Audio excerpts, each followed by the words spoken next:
Welcome back, everybody, for another deep dive. Always a pleasure. Today we're going to be tackling global politics, Oh, which wow. is always a fun one. It is a big one, It is a big one. especially looking back at the past couple Yeah, years. 2022 to now. It's Feels like. it feels like we've squeezed a decade's worth of drama onto the world stage. It does, doesn't it? Yeah. There's so many shakeups. Yeah, and elections that nobody saw coming. Yeah. Simmering tensions that finally boiled over.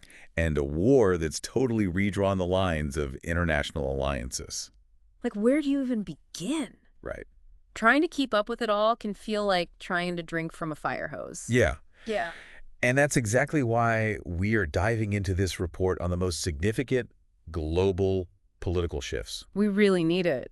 Think of us as like your personal cheat sheet Okay. to understanding what's really important I like it. and why it all matters. Okay, so Yeah. big picture. Yeah. What I find really interesting is that while these events might seem isolated at first glance, Mm. there are some definite patterns emerging.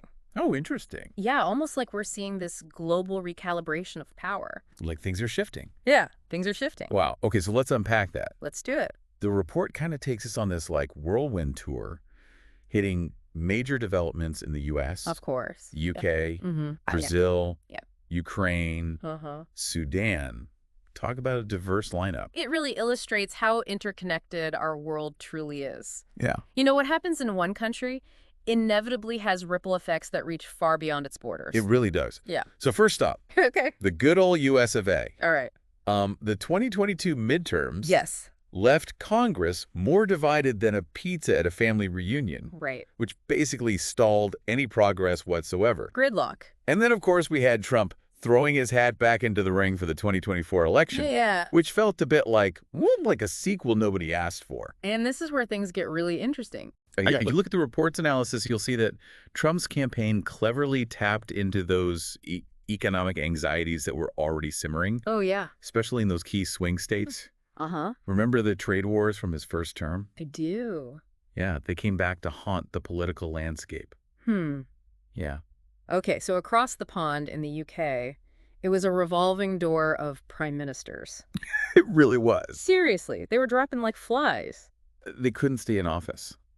What was at the heart of that political chaos? Brexit played a massive role, that's for sure. Right. It created this ongoing political hangover. Yeah. And when you add in a cost of living crisis that hit people hard, you had a recipe for serious public discontent. Oh, for sure. And the 2024 election results, Yeah. well, they were a clear message. What was the message? Voters were ready for a change, of course. Interesting. Yeah, Okay, so change seems to be the theme everywhere we look, doesn't it?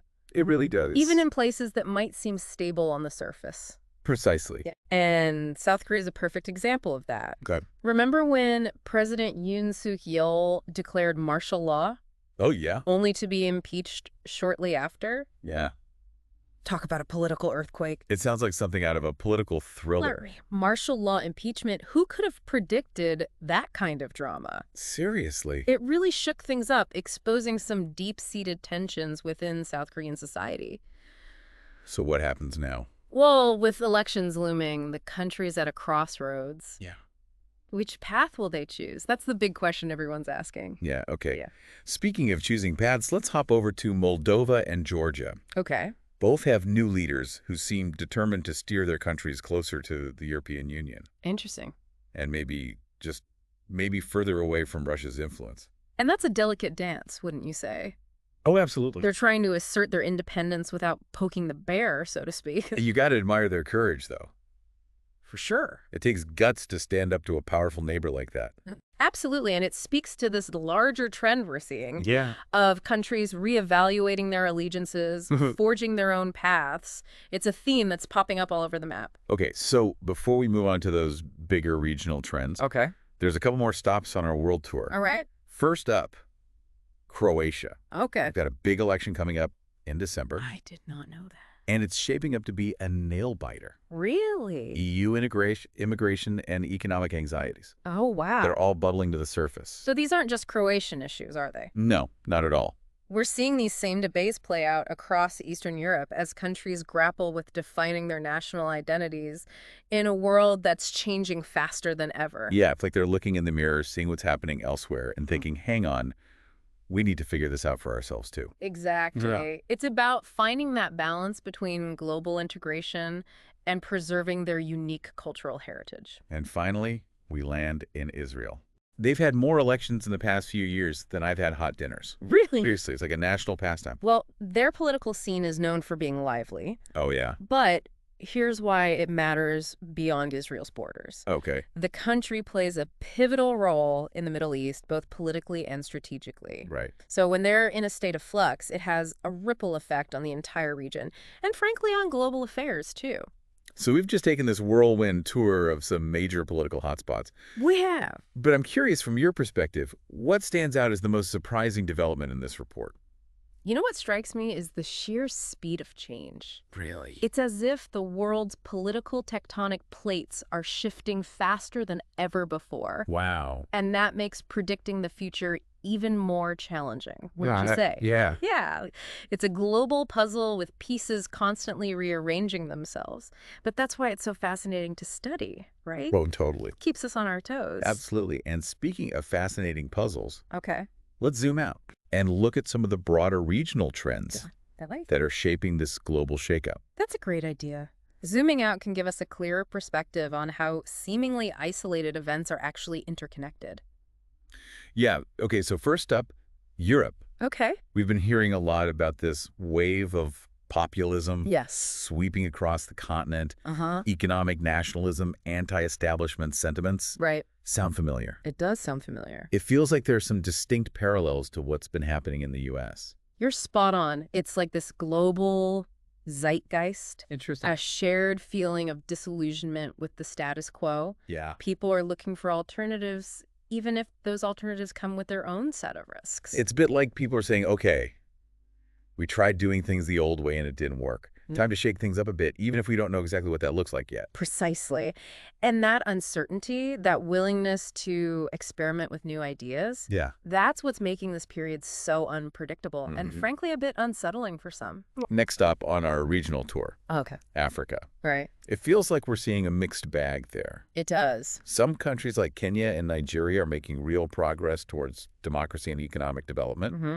But then you have places like Sudan and Ethiopia, Right. where conflicts and humanitarian crises are grabbing the headlines. Africa is a continent of incredible diversity, It is. and its political landscape reflects that there's Yeah. no one-size-fits-all narrative here. Right. You have stories of hope and progress alongside stories of struggle and setback. It's a reminder that progress isn't always linear. Right. It's often 2 steps forward, 1 step back. Mm-hmm. But the important thing is to keep moving forward, right? Absolutely.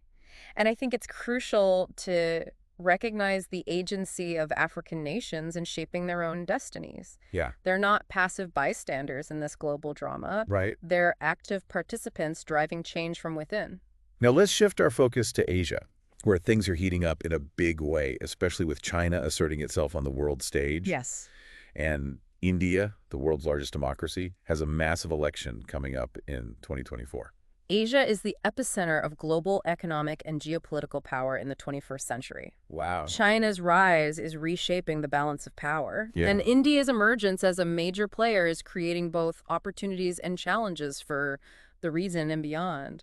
It's like this high-stakes chess match, and every move has global implications. Whew. But why should our listeners care about what's happening in Asia? Good question. What's the connection to their everyday lives? Think about it this way. The technology you use, the clothes you wear, the food you eat, Oh, yeah. chances are it's connected to Asia in some way. Okay. Global supply chains, trade agreements, even climate change initiatives. Uh-huh. All of these things are intertwined with what's happening in this region. It's like that butterfly effect, Yeah. right? Yeah. A small change in one part of the world can have massive consequences on the other side of the globe. Exactly, and understanding those connections, those complex webs of interdependence is crucial for navigating our increasingly interconnected world. Okay. All right. Our final regional stop takes us to Latin America, Okay. where we're seeing a swing back towards leftist governments. Interesting. What's driving this shift, and what are the potential implications for the region and the world? There's a growing sense that neoliberal policies, with their emphasis on free markets and privatization, haven't delivered on their promises, especially for the most vulnerable segments of society. So it's like a pendulum swing, a reaction to their perceived failures of the previous approach. You could say that these leftist governments are likely to prioritize social programs, reduce inequality, and challenge traditional power structures. And how might that play out on a global scale? Well, it could impact everything from trade relations to environmental policies. Like what? Think about the Amazon rainforest, for example. Okay. Leftist governments in the region are likely to take a more assertive stance on protecting this vital ecosystem, which has global implications for climate change. Okay, so we've covered a lot of ground here. We have. Zooming in on specific countries and then pulling back to analyze broader regional trends. But our deep dive wouldn't be complete without looking ahead, right? Right. What does the future hold? What kind of world are we moving towards? Yeah, that's the million-dollar question, isn't it? And I'm not sure anyone has a crystal ball that can give us a definitive answer.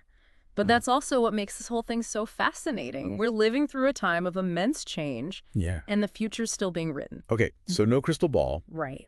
but we do have this incredible report that's given us a snapshot of the major trends shaping the world right now. We do. So let's play a little game of what if, shall we? Okay. What if these trends continue to play out? I like it. What might the world look like in 5, 10, 20 years? That's a great way to approach it, thinking in terms of possibilities rather than predictions. Yeah. So let's start with that wave of populism we've been discussing. Okay. What if it continues to gain momentum? I mean, we've already seen how it can disrupt traditional political systems and reshape entire countries. Could we see a world where more and more countries turn inwards, prioritizing national interests over global cooperation? It's certainly a possibility. We could see a rise in protectionist economic policies, Yeah. a retreat from multilateral agreements, and perhaps even an increase in geopolitical tensions. Oh, wow. It would be a world that's more fragmented, more volatile, and potentially more dangerous. Okay, so on the flip side, Okay. what if we see a course correction? Okay. What if people start to realize that going it alone isn't the answer? That global challenges require global solutions? That's the more optimistic scenario, isn't it? A world where countries recognize the importance of cooperation, where they work together to address issues like climate change, poverty, and pandemics. Yeah. It would require a shift in mindset, a willingness to put aside narrow self-interests for the greater good. It sounds almost utopian, doesn't it? It does. But hey, maybe a little bit of utopian thinking is what we need right now. I agree. It's important to imagine a better future, even as we acknowledge the very real challenges we face. And speaking of challenges, let's talk about technology. Yep. It's evolving at an exponential rate, Yeah. and it's already having a profound impact on every aspect of our lives. Uh. What if this trend continues? Well, on one hand, it has the potential to solve some of the world's most pressing problems. Okay. We're talking about breakthroughs in medicine, energy, and communication that could improve the lives of billions of people. But there's also a dark side, right? There is. We've already seen how technology can be used to spread misinformation, sow division, and even undermine democratic processes. Absolutely. And as technology becomes even more powerful, those risks will only amplify. We need to be thinking critically about how we develop and use these tools, ensuring they're used for good, not for harm. It's almost like we're playing with fire, isn't it? It is. And we need to be incredibly careful not to get burned. That's a great analogy. We have this incredible power at our fingertips, but with great power comes great responsibility. So as we wrap up this deep dive, Okay. I want to leave our listeners with this thought. The future is not predetermined. It's something we create collectively through our choices and our actions. We have the power to shape the world we want to live in, but it requires staying informed, engaging in thoughtful dialogue, and holding our leaders accountable. Beautifully said. And most importantly, it requires recognizing that we're all in this together. Yes. The challenges we face, the opportunities we seize, they're all interconnected. So let's embrace that interconnectedness, that shared humanity, and work together to create a future that's brighter for everyone. Thanks for joining us on this deep dive. Until next time, stay curious, stay engaged, and keep exploring the world with open eyes and open minds.